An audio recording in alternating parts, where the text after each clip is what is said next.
चला तर मग आज आपण बनवणार आहे सोया tikka masala recipe high protein सोयाबीनची भाजी। गरम पाण्यामध्ये मीठ टाकून सोयाबीन 10 मिनिटं भिजून घ्यायचे। मग गार पाणी टाकून सोयाबीन स्वच्छ धुवून पिळून घ्यायचे।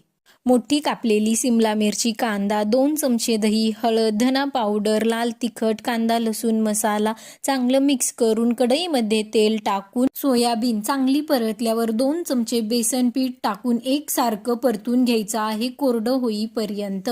त्याच कढईमध्ये तेल, जिरे, 2-3 तेजपत्ते, बारीक कापलेला कांदा, एका टमाट्याची प्युरी करून घ्यायची। मग परतलेल्या कांद्यामध्ये हळद, धना पावडर, लाल तिखट, कांदा लसूण मसाला चांगला परतल्यावर त्यामध्ये टमाट्याची प्युरी टाकून तेल सुटेपर्यंत परतून घ्यायची। मग टाकायचे कपभर पाणी, चवीपुरतं मीठ, कस्तुरी मेथी टाकून एक वाफ घ्यायची व टाकायची कोथिंबीर।